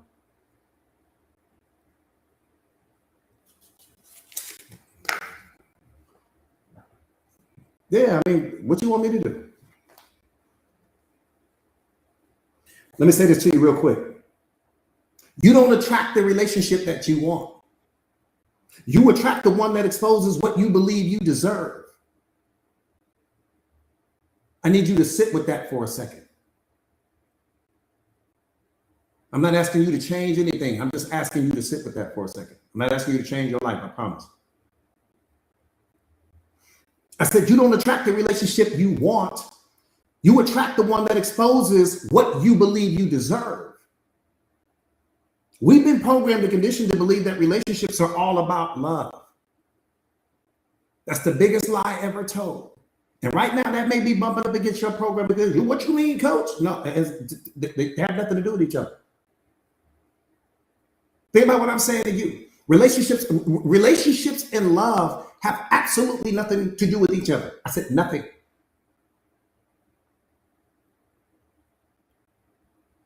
I don't even know how we got there. Red, you see it, beloved? You see it? Think about what I'm saying, Red. Come on, Cosmic G. Come on, Cosmic G. Think about what I'm saying. They're two completely different things. They're both great in their own right. Don't get me wrong. But they don't go together. They have nothing to do with each other.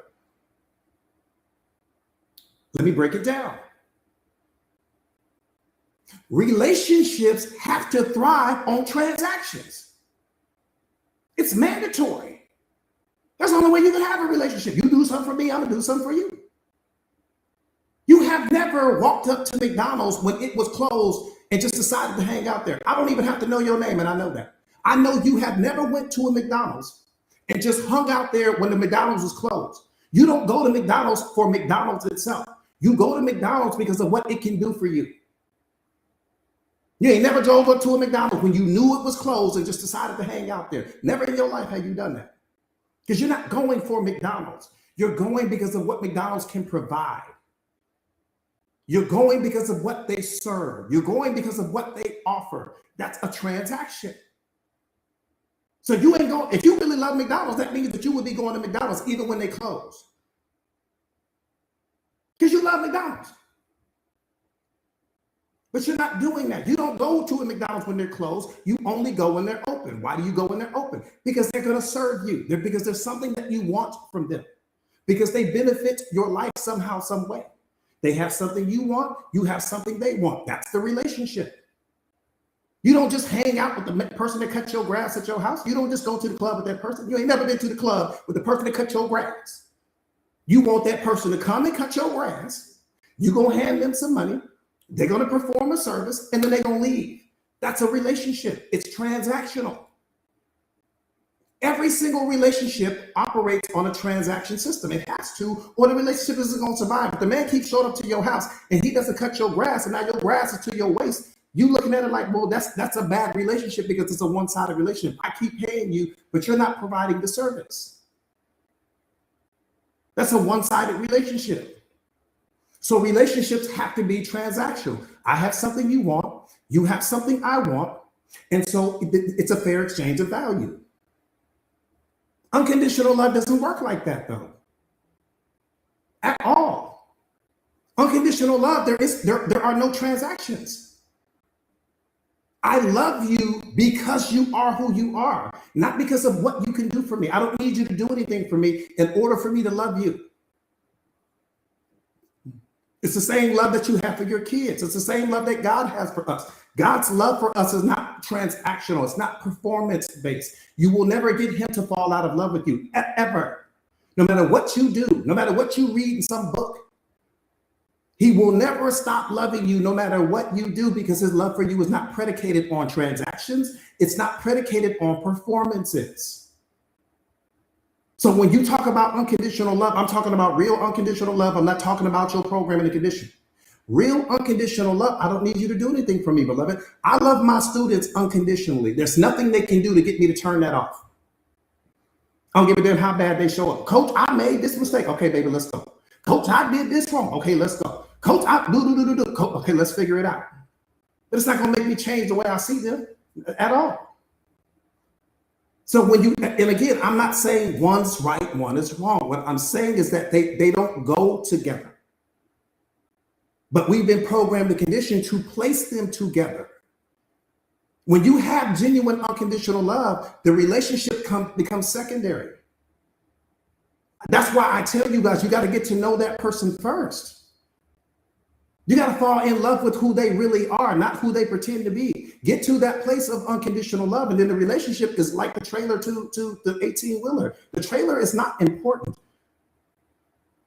The truck pulls the trailer. The trailer should never pull the truck. So unconditional love is the truck. The trailer is the relationship. But we've been programmed and conditioned. We so focused on the relationship that unconditional love isn't even in the relationship. Most people are walking around right now, 9 out of 10 people in a relationship where there's no unconditional love, but there's a relationship there. We say we love each other, but it's really based on conditions. Because if I see, unconditional love transcends the relationship. It transcends it, beloved. When I love you unconditionally, let me say it this way. My love for my students has transcended the original relationship. Yeah, we may have come in one way, but my unconditional love for them and their unconditional love for me has transcended the relationship. We don't need the relationship anymore. Once you have unconditional love, we don't need the relationship anymore. I don't need a relationship with Red. I don't need a relationship with D because I love them unconditionally. I don't need a relationship with Sefe or Musa or Deborah or Alana because my love for them has transcended the relationship. Or with Tar, I don't need it. I don't need it. You can call it whatever you want to, but my love for them has transcended any relationship box. So all I'm saying to you is that when you put they don't exist, and could that be the number one reason why relationships are failing? Because it's like you have a transit. Think about what I'm saying. The relationship is predicated on transactions, period. But unconditional love, there can be no transactions. There can be no expectations. There can be no you do this for me, I do this for you. So how can they possibly go together?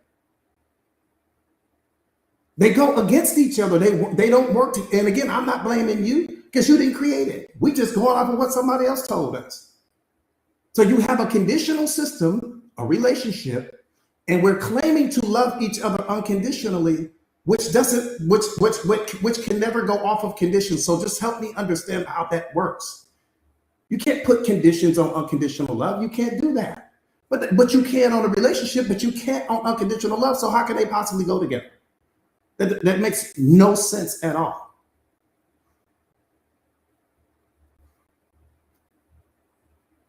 And again, you can have relationships with your friends. It doesn't have to be predicated on unconditional love. You can have relationships with your mechanic, the person that does your nails, the person that does, you can have relationships with people all day long. But when you claim to love someone unconditionally, that's what I'm trying to get you to understand.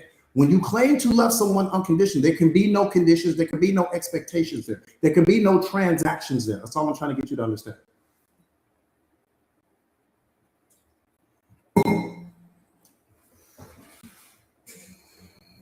If you aren't self-aware, you won't understand any of what I'm saying to you right now. You just won't get it.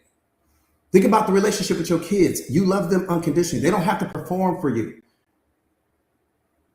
They don't have to do certain things so that your love from them is just pure. It doesn't matter what they do. You're gonna love them, right? And that's what I'm trying to get you guys to understand.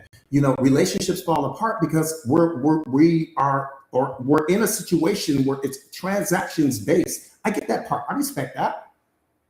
But then, damn, how can I love you unconditionally if I need you to perform? How can I love you unconditionally if I have expectations on you? How can I love you unconditionally if I need you to do anything, certain things for me? But unconditional love doesn't work that way. That doesn't make sense. Like zero.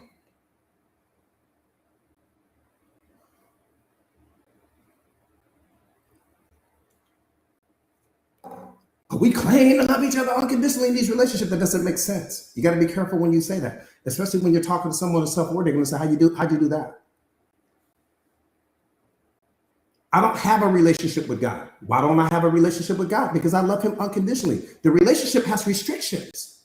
I don't want to have a relationship with him. That means that I'm putting my love for him in a box. No, those are restrictions. I don't want restrictions on my love for him. There are no restrictions. Why? Because I'm operating out of unconditional love. There's nothing he can do wrong to me that I'm going to think I'm not hanging on to some story. My life should have turned out like this. I'm not hanging on to that story. Why am I not further ahead than I should be now? I love him unconditionally. I follow him blindly. I don't need a relationship attached to it because that makes it transactional. You give me certain blessings and I'll follow you. You give me certain blessings and I believe in you. You do certain things from now. No, I don't have time for that. It's unconditional love or nothing. It's unconditional love or nothing. The relationships go for people that where it's performance based, right? Where, you know, the gardener, the person that does your nails, the person that cuts your hair, the person that washes your car. That's a relationship. They're transactions. You expect certain things, they expect certain things. It makes sense.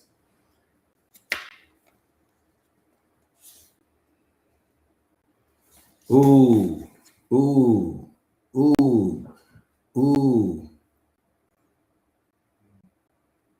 ooh, ooh, ooh, ooh. Lupe said, you got it, Lupe? Yeah, I mean, and again, they're both beautiful. They're both, relationships are beautiful. Unconditional love is beautiful. I'm just simply saying don't go together. Not everything has to go together. Love is the most powerful force in the universe. How did we place it inside of some box? That's all I'm trying to get you to understand. It's the most powerful force in the entire universe.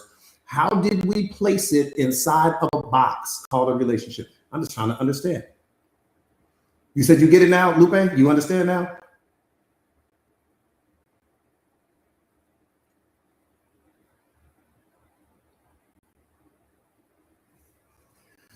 Okay. Uh-oh. Uh-oh. Uh-oh. Put your seatbelt on. Ooh, you're gonna want to put your seatbelt on for this one. Put your seatbelt on for this one. Put your seatbelt on for this one. Woo. Put your seatbelt on for this one. I'm talking about strap in tight. You might need 2 seatbelts for this one. You might need 2 seatbelts. I'm just saying. God told you, let's go. Kia, let's go, beloved. Come on, Ayla. All right, here we go. Newsflash. Men don't grieve when a relationship ends. Uh-oh. Uh-oh. Uh-oh. Uh-oh. Ladies, I'm getting ready to wake you up to something. I'm getting ready to wake you up to something. It might be bumping against your programming and conditioning right now, but watch this. Watch this. I'm going to qualify it for you. I'm going to qualify you in a way that's going to blow your mind. Men do not grieve when a relationship ends. They grieve the relationship when they find out that their ex is now seriously involved with someone else. I said they don't grieve the relationship when it ends. They grieve the relationship the moment they find out that their ex has gotten involved with someone else and you are serious about that person. In that moment, that man is going to experience a level of pain that's going to blow your mind. And let me tell you why. Because the entire time his ego had convinced him that you still belong to him. Why? Because you still responding to the text messages, you still answering his call, even though you guys might be broken up. You still responding to the text messages, you still answering the calls, you still doing little things, right? So even though you guys may not be together, right, but you're still doing little things. So in his mind, he thinks that there's still a chance. He thinks that there's still some opportunity that he can get you back somehow, some way. It's not until he finds out that you have given your heart to someone else and that you are serious about this new person. Oh, that's when the pain comes. That's when the grieving comes, because now he knows that that door is shut.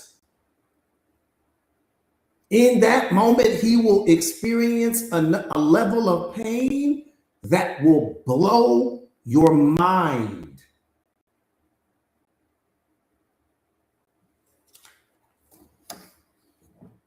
Yeah, that's when reality sets in. Reality doesn't set in until you're in love with someone else. Reality doesn't set in until you in that new relationship. Reality doesn't set in until you posting pictures of you and your new boo on your Facebook or your Instagram or your TikTok or whatever it is you have. In that moment, and he can't even be upset. The reason why he can't be upset, because he's the reason why you guys broke up to begin with. He's the reason. So he can't even be upset. He knew you were a good one, but he fumbled you. He knew that you were loyal, but he fumbled you. He knew that he had been taking you for granted. He knew all of that. He knew. But you had given him chance after chance after chance in the past. So he assumed that you were just going to give him another chance. And you were tired. You were like, I can't do this anymore. And so you didn't. And once you shut that door, and you started to heal, and you found you someone that was going to appreciate everything that he had once taken for granted, boom, I'm talking about pain. You can't make a movie about this level of pain he's going to experience, because he knows that you're a good woman. That's why. Only person he can be mad at in that moment is himself. He can't be mad at anyone else.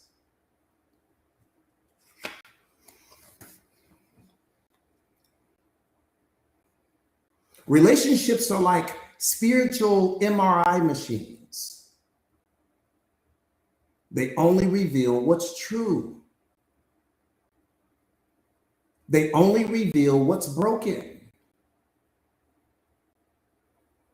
They only reveal what's not working. One more time. A relationship is like a spiritual MRI machine. That's what it's designed to do. It only exposes what's true.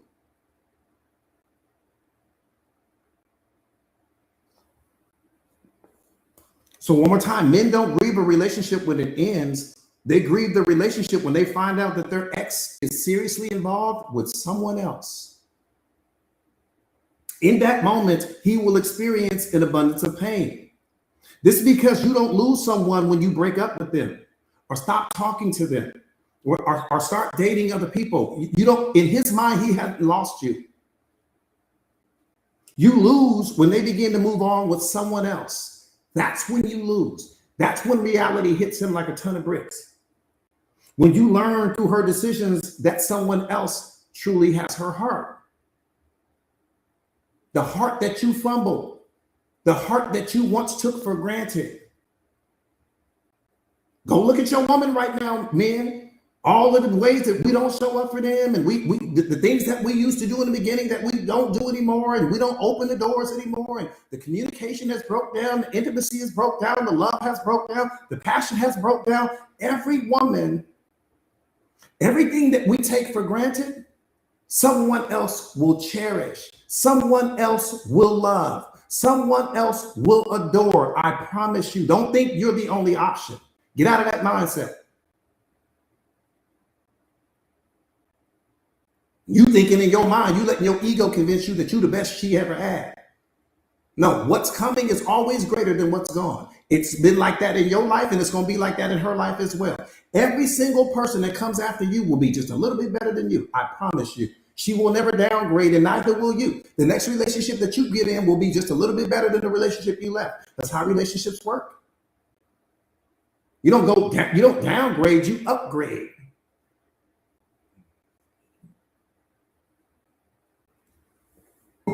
But women, let me say this to you. Don't ever match the energy. That's the biggest mistake that you'll ever make. Don't ever match that energy. If that person cheats on you, walk away. If the person disrespects you, walk away. You don't match the cheating energy with cheating energy, because then when that person, then they won't ever grieve the relationship. They're going to grieve the relationship because you didn't match the energy, because you weren't verbally abusive toward them like they were toward you. Because you didn't disrespect the relationship, because you were loyal to the relationship. You know, don't let the heart that won't love you keep you from the one that will. Don't let that go over your head. I said, don't let the heart that won't love you keep you from the one that will. No, you walk away. If it was serious enough for you to eat, if it was serious enough, if that person hurt you enough, you walk away from the situation. But you walk away in peace, not pieces. That's number one. And you don't ever match the energy. If they were disloyal to you, walk away.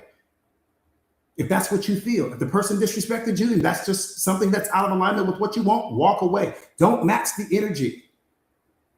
Because this is how you transform men. This is how you transform that man. You transform that man because you got to understand, too much access to anything breeds complacency, it breeds boredom, it breeds disrespect. Scarcity creates value. So the moment that you walk away, your value skyrockets in the mind of that man. Skyrockets.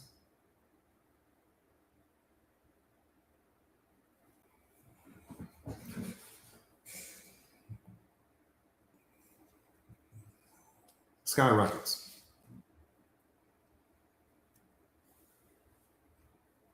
I'm telling you.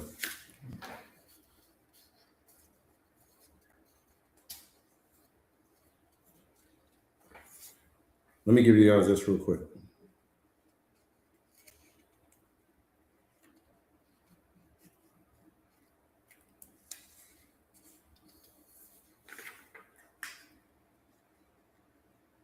Absolutely. Absolutely. You're welcome. You're welcome.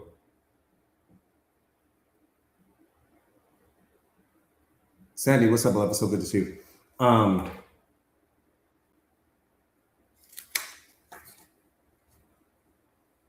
Yeah, scarcity creates value. You know, anything that we have limited access to, we place an abundance of value on that particular thing. Just look at life, look at reality. You know, anything that we have limited access to, the value is so high, right?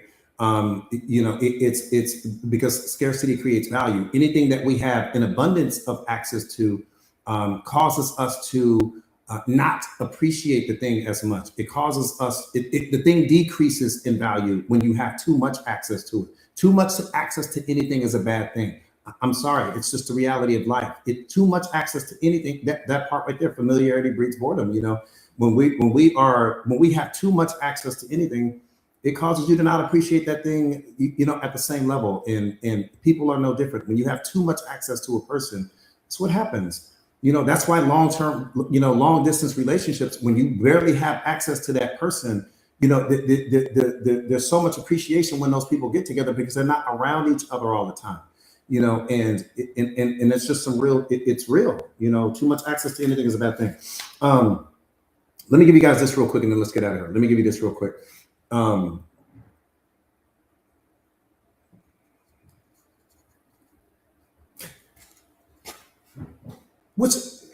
But that makes me wonder, D. That makes me wonder. It makes me wonder.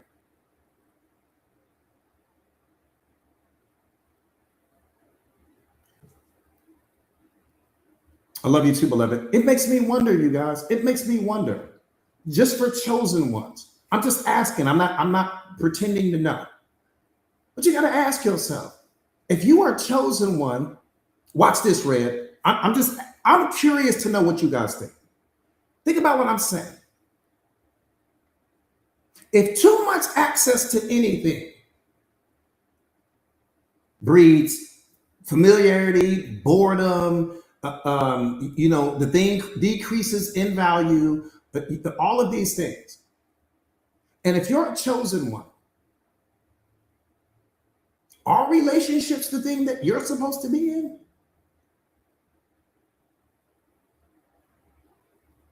Think about what I'm saying. Because it's that person's mind. It's how they're wired. So how can I keep my value high if I'm giving you access to me all day? How can I keep my value high if we're living under the same roof all day? How do I keep my value high? If I understand that your brain is wired to decrease the value of the thing that it has too much access to. Just something that y'all want you to think about. Or was the relationship never what it was about? Was it just about loving people unconditionally? Could that have been the situation? Some regular person came up with the relationship. A regular person created that. Oh, we need to be in a relationship. Regular person created that. Could it have been that it was just never about that? That you can just be emotionally married to someone. And the emotional marriage is infinitely more powerful than one that you standing in front of some preacher becoming unified. Because when I'm emotionally married to you, let me tell you why that's powerful. Let me tell you why that's so powerful. Because if I'm emotionally married to you, what makes the relationship powerful is that there are no contracts. You can wake up and walk away at any point in time. I'm emotionally married to you. There are no contracts.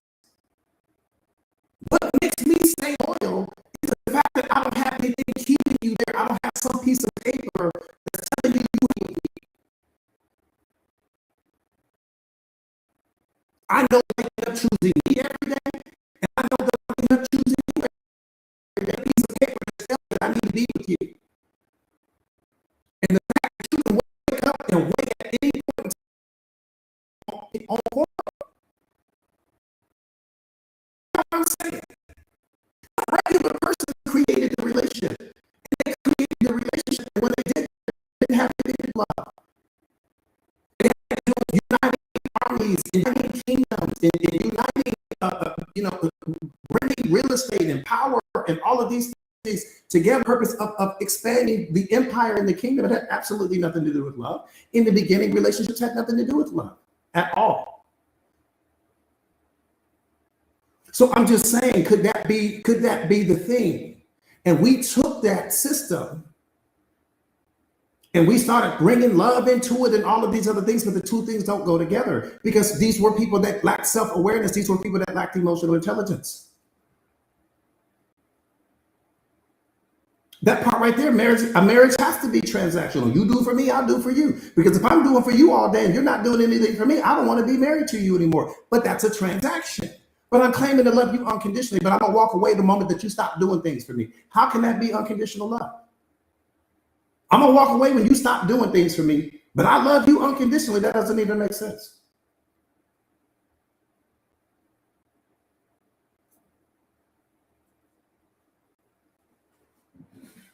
Come on, Alana. Come on, beloved. That doesn't even make sense. I love you unconditionally, but the moment you don't stop doing things for me, I'm on out. Well, how's that unconditional love?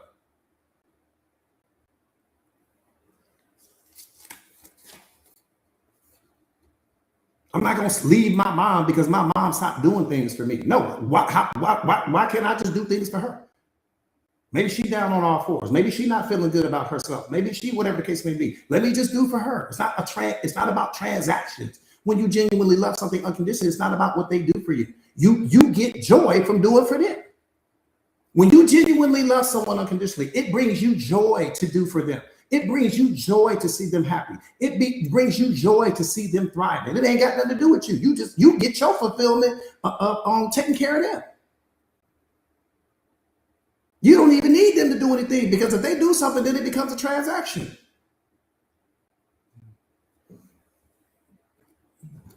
Yeah, I don't need you guys to do anything for me when I'm on this live. It brings me joy to just be here with you guys. That's it. That's enough. That's enough. That's enough. That's it. The moment you do something for me, then it becomes a transaction. Now it's ruined. The beauty in it is ruined now. Because now it's transactional. That's all I'm saying. I appreciate the gifts, beloved. I appreciate the gifts you get. Let me give you guys this real quick.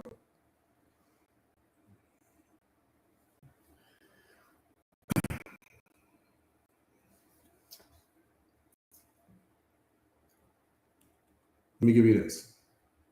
I think you guys are starting to get it now, right? I think you guys are starting to get the fact that they're just two completely different things, right? I'm not saying one is better than the other. They're just different. They're just different. Once you have unconditional love, you don't need the relationship. The relationship is just the box.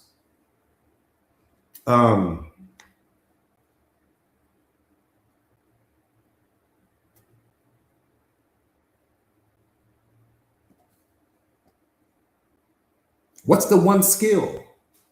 Boom, here it is, detachment. That's it. Detachment. That's the skill, right? When you begin to detach, you realize that your attachment was never about them, but about the illusion that you had built around them.